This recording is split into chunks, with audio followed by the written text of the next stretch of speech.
यहाँ जो हमारे प्रशिक्षक बंधु हैं उन सभी का नमन, वंदन और अभिनंदन करती हूँ। जैसा कि सर ने अभी अभी बताया, कल चर्चा हो रही थी प्रोजेक्ट कार्य स्तर पे है। जूनियर स्तर पे बच्चे 1114 वर्ग में हो जाते हैं। अपने बहुत सारे कार्यों को खुद कर पाने में वो सक्षम होते हैं। और जैसा हम सभी जानते हैं कि शिक्षण अधिगम प्रक्रिया में अधिगम तभी प्रभावी होता है जब बच्चा खुद इन्वॉल्व हो। लर्निंग बाय डूइंग का कॉन्सेप्ट और हमारा उस काम के साथ जुड़ाव जब होता है, जब हम उस काम के एक हिस्से के रूप में होते हैं, तो वो अधिगम बहुत ही ज्यादा प्रभावी होता है। यही सोच करके प्रोजेक्ट विधि, हम सभी इससे परिचित हैं। मुझे किलपैट्रिक महोदय का कथन याद आ रहा है, it's a whole hearted activity performed in a social atmosphere.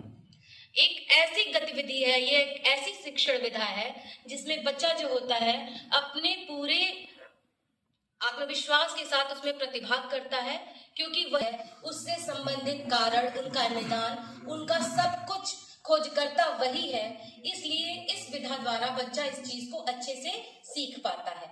और प्राथमिक स्तर पे तो मैं नहीं कहूंगी, लेकिन जूनियर स्तर पे प्राइवेट स्कूल्स में प्राथमिक स्तर पे भी प्रोजेक्ट देते हैं। लेकिन हम सभी जानते हैं कि जब बच्चा करता है तो बच्चे से ज्यादा उसमें उनके पेरेंट्स इन्वॉल्व हो जाते हैं।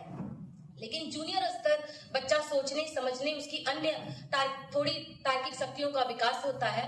तो इस स्तर पे हम बच्चे को इस शिक्षण विधा के माध्यम से शिक्षण कर सकते हैं।